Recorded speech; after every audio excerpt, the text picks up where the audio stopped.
Hi Virgo, welcome to Higher Source Tarot for your September 2021 Is It in the Cards Love Tarot reading. This is a love tarot reading for all Virgo, Sun, Moon, Rising, and Venus. Happy birthday to all of you if this is your sun sign, and I hope you're enjoying your season. Love will be in the air. We'll see what the cards have to say. I think of you every day and send you my love. I send you positive energy. So thank you to all of you for your support here at Higher Source Tarot. And if you are new here, welcome to you. I post new readings every Friday, then again on Monday. So if a reading doesn't resonate, come back and check in a couple of days and just watch a new reading. I'd never try to force a reading. This is also the only week that I do a love reading out of the month. So the other readings are all general readings. So if you're looking for a general reading, you could look at other readings posted on Mondays. There was a 4-month predictive reading that I did a couple weeks ago. Every Friday's a general reading too. So there's plenty here. Now, if you like tarot and you like the channel, I'd love to invite you to subscribe to Higher Source Tarot. All right, what advice do you have for Virgo, Sun, Moon, Rising, and Venus about love? What messages does Virgo need to hear about love, please? All right, so we will begin by drawing 3 cards to represent your energy, 3 cards for the person you're attracting, 3 cards in the advice, then we'll have an Angel Answers Oracle card reading. All right, you've got Death, Judgment. That's cool. The 7 of Swords. That represents you, Virgo. Like, why? Why would the 7 of Swords be there for me? All right, you've got the person you're attracting, 8 of Pentacles, 3 of Wands, 5 of Wands. The advice is the 9 of Cups, the 6 of Swords, and the 10 of Pentacles. Beautiful advice. I feel like whoever you're attracting is very hardworking. I do want to say that before it leaves my mind. I'm just going to move this just a little bit so you can see better. All right. Well, you're in some kind of a major transformation. And I know for a lot of people, if this is your sun sign, we tend to take a look at our lives, our inventory as we pass another year and decide where are we going. So you have Scorpio energy here. You've got all the elements represented. Well, actually, yeah, you do, I think. Okay. So death is major transformation. It's an important card in this journey because it delivers you into this new phase of really having a new start. You know, it's new from the old. It's letting go of the past. It's a rebirth. It's like being given a brand new life when you have the Death card. We want to embrace it. You know, in tarot, death is very symbolic. The Death card is very symbolic. And sometimes people ask, why doesn't it represent physical death? There is a death in the card at the very bottom, that king lay dying. But if you look here, it's symbolism. The size of the skeleton represents your higher self. On that horse, that represents honesty, integrity, moving forward. The Death card, or the skeleton, moves over the past. He steps over the wreckage of the past. And so you've learned from those lessons. You're not here to repeat the same lesson again and again. What I love about that is with Judgment, Judgment also delivers a realization. It's Archangel Gabriel blowing that horn of ascension. And so the characters in the coffins, they rise out of those coffins, or limitations of the ego. They're free. It's happy, joyous, free energy. So whatever you've been through, it's like this metamorphosis or transformation, and you're open to receiving love. It's also very mature. Now, with the 7 of Swords here, it may be significant for being taken advantage of in the past, not seeing things clearly, not seeing things for what they were. The 7 of Swords can be a very insecure energy. So certainly if you had old limiting beliefs, if you were programmed in some way by hearing lots of criticism or self-doubt or things like that, that could also be why that's there. The 7 of Swords is not very well thought out energy. So sometimes it can be breakups too that were very poorly thought out. And so it may be the sort of the aftermath of that too represented in there. Like what happens when somebody breaks up and then they hadn't even really thought it through, right? We see a lot of push-pull kinds of energy with that push-pull dynamic that drives us nuts.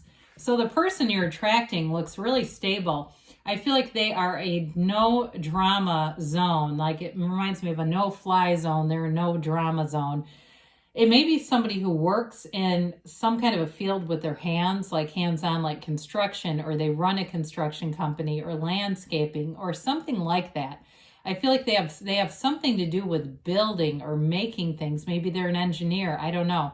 But there's something about that where I feel like it's very hands-on. It also could be something with their physical body with the Eight of Pentacles. I feel like they set goals and they don't stop. It's a very driven person. They are very clear about what they want. They are not a confused energy at all. It's somebody who knows what they want and they put in the effort to get it. This is not a freeloader. It's not somebody looking for a free ride in life. It's somebody who moves forward and they are thoughtful, you know, not in an anxious way. They don't get caught up in that. It's like they've got a nice balance of using discernment, using the analytical mind, and taking action. Because there's nothing worse than being with somebody that has all these free-floating ideas and they never do a damn thing about it. This is somebody that moves forward.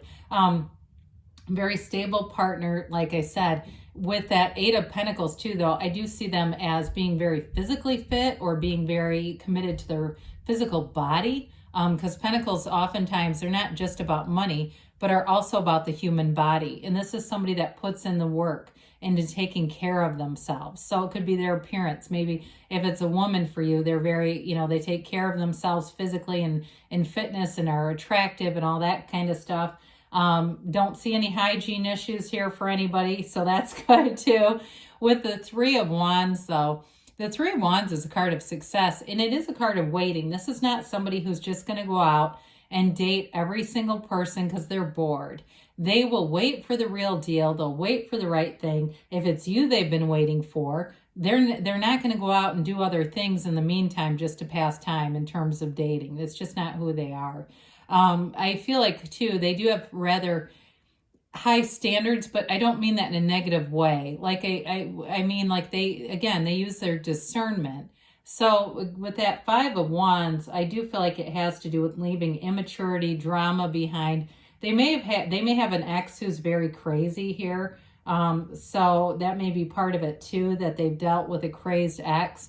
I even see somebody like their car got keyed. I mean, it's like that level of, yeah, they don't have any interest in that. This is somebody who's stable. I don't know how they attracted that. They did, but anyway.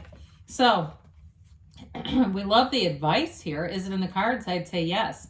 You're moving forward. I love the stability of the Ten of Pentacles with the emotional deepness and richness of that Nine of Cups. The Nine of Cups is all about attainment. It's goal accomplishment. It's being moved. Your heart and soul is moved. It's a very romantic relationship. It's somebody who does gestures for each other.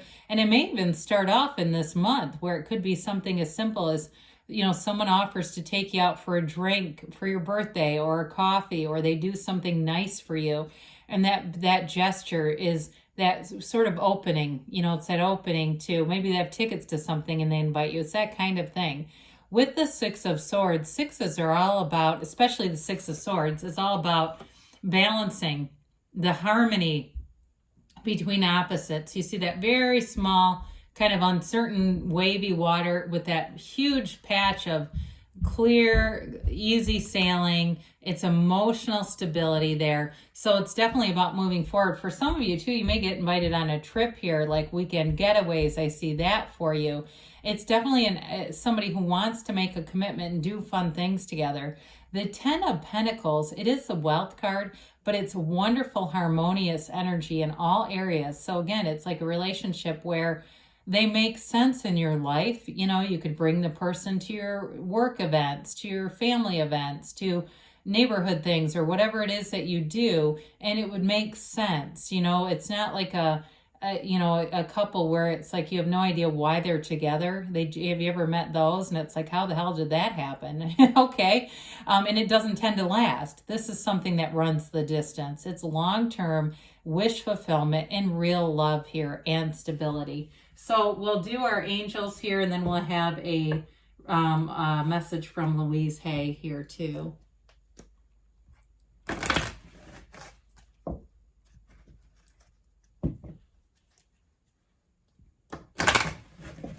All right, and timeline here for Virgo, please.